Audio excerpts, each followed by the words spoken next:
Mga ka-RSP, ngayong Oktubre, muli magbabalik ang Cinemalaya Philippine Independent Film Festival para sa ika-21 edisyon nito.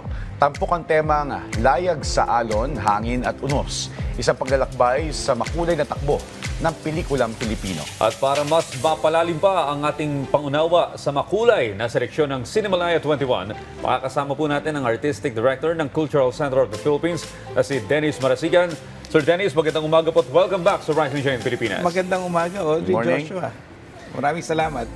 Sir Dennis, ano ang pinakamahalaga mensahe na nais niyong iparating sa edisyong ito ng Cinemalaya sa ilalim ng layag sa alon, hangin at unos? Siguro, batay na rin doon sa tema na ang Cinemalaya ay patuloy pa rin sa paglalayag. Hindi ito naigupo ng anumang problema nitong nakaraang taon. At bagamat hindi tayo nakapagpalabas gaya ng dati sa buwan ng Agosto, itutuloy pa rin natin ito ngayong Oktubre. Balita namin may mga exciting na dapat abangan for this year's Cinemalaya. Ano po ba ito, sir? Unang-una, lumayo na naman tayo sa CCP. Alam naman nyo na habang kinukumpuni pa, nag-rehabilitate tayo ng tanghalang pambansa, nilalabas natin yung ating mga programa. At ngayon, para sa edisyong ito ng Cinemalaya, ang palabas ng ating mga pelikula ay magaganap sa mga sinehan na dati hindi pa natin napupuntahan. Kaya sa mga tuwid, tila inilalapit natin lalo sa mga manonood ng mga pelikula ng Cinemalaya. At sir, paano po yung proseso ninyo sa pagpili ng 10 full-length films na kalahok o yung kasali sa Cinemalaya 21? Unang-una sa ngayon, no, bago pa man yung susunod na taon, halimbawa, nagbubukas na ng para sa mga entries.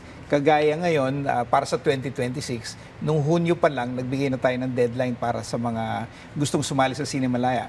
Para sa taong ito, umabot ng mahigit sa 170 na po ang mga nagpumasok na entries. Pagkatapos doon sa entries na yon, magsho-shortlist ng 30. Yung 30, mag-pitch sila ng kanilang pelikula. Doon sa 30, babawasan, gagawing 20. Yung 20, magsasailalim sa isang film workshop sa lahat ng aspeto ng filmmaking. Pagkatapos sa kanila, isusulat yung kanilang screenplay.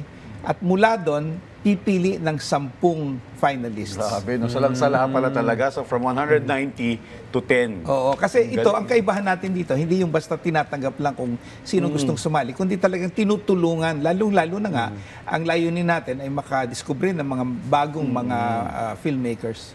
Well, sa usapin ng bagong filmmakers, matagal na po ang Cinemalaya, pero may mga bago ba kayo nakikita na idea na hindi nyo pa nakita sa mga dating film? Oo, marami.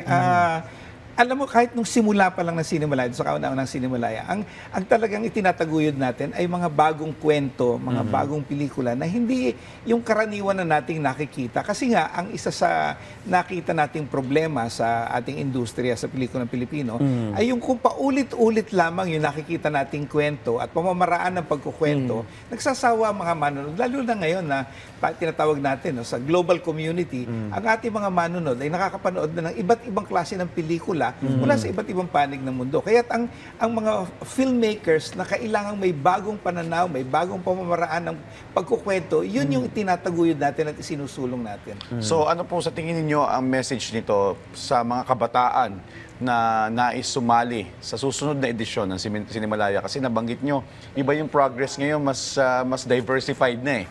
Even yung mga manonood. Oo. Magitin ko rin na siguro isang bagay na kailangan nating alamin, no?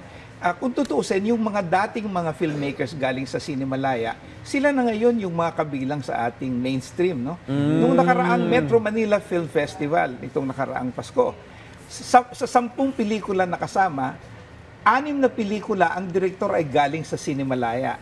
Ito sa mangyayaring Gawad Urian, doon sa 7 best film finalists, 4 na direktor doon galing din sa Cinemalaya. Kaya ang gusto nating sabihin doon sa mga bagong filmmakers, kagaya mo Audrey, gusto mo maging filmmaker, ang dapat una, bukas ka doon sa mga nagaganap sa paligid mo. Kasi nandyan yung kwento.